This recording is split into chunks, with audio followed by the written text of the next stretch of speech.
Hello guys, nagluto ako ng kakaibang biko. Ito yung kanyang ingredients guys. Kasi nandito tayo sa bansang Taiwan. Ayan guys, ang mga gata, walang fresh na gata dito sa Taiwan guys. Kaya yung ready to ano na lang, yung nasa pack at nasa lata ang gagamitin natin. Ayan, hugasan natin mabuti ang yung bigas ng malagkit guys. Ayan. Hugas-hugas. Yan guys. Mga 4 na beses ko siya hinugasan. Saka nilagyan ng konting asin, saka asukal, brown sugar. Ayan. Yan guys. 4 na teaspoon. Saka yung isang maliit na gata. Ayan. Yung nasa pack lang siya. Ayan. Kakaibang biko naman to guys. Ang gagawin natin, ayan, pag sinaing natin guys, lagyan natin ng tubig saka yung gata na yung bigas para malasa na siya. Ayan, yan na yung pinakasabaw niya. Yan guys, ilalagay na natin sa tengko o kaya steamer. I-steam natin siya hanggang maluto ang kanyang bigas. Ayan, ready to cook na yan guys. Antayin lang natin. Ayan na nga guys, luto na siya. At maggagawa na tayo ng yung sauce niya. Ayan. Lutuin na natin yung kanyang gata. Ayan. Isang latang gata. Ayan. Ganyan-ganyan lang siya. Saka yung yung powder. Ayan. Coconut powder yan guys. Isang pack. Ayan. Halu-haluin mabuti. Ayan, nilagyan natin ng konting tubig para hindi masunog ang ating gata. Kasi may ilalagay pa tayo, ayan, yung coconut sugar.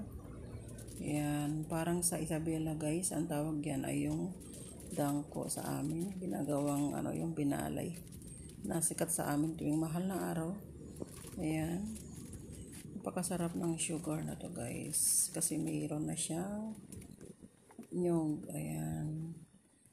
Halo-haluin lang hanggang matunaw lahat yan guys. Ayan. Masarap yan. Ang ating biko guys. Ayan. Ang ating masarap na biko. Ayan. Halo-haluin hanggang matunaw-tunaw. Ni-transfer ko pala siya guys kasi maliit yung isang kawali. Ayan.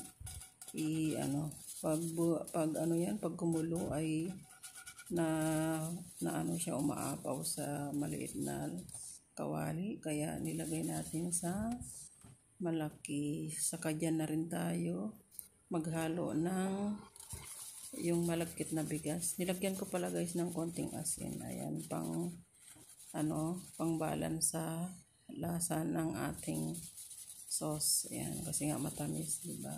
Kaya para hindi siya maumay. Nagtira tayo guys ng konti pang toppings mamaya. Ayan. Naghiwalay tayo para sa toppings mamaya. Ayan guys. Saka ihalo na natin dito yung nalutong malagkit. Ayan siya guys. Ayan, masarap na yan, o diba? Maraming gata, saka may powder pa. Ayan guys.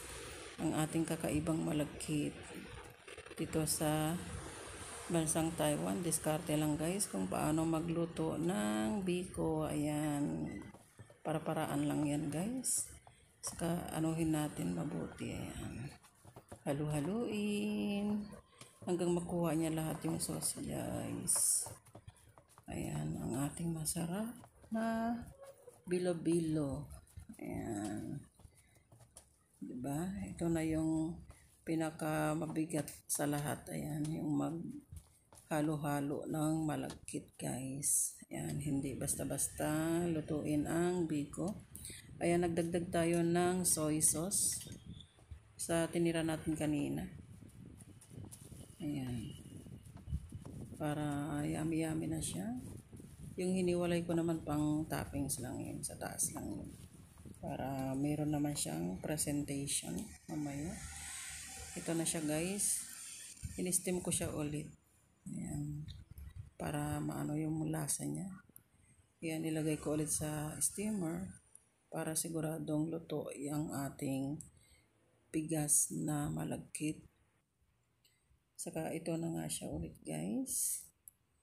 Ayan, nilagyan ko pala siya ng langka guys. Hindi ko pinakita kung paano yung nilagay kong yung minatamis na langka ang hinalo ko dyan guys. Ayan na ang ating masarap na Biko finished product. Maraming salamat po. God bless. Thank you, thank you.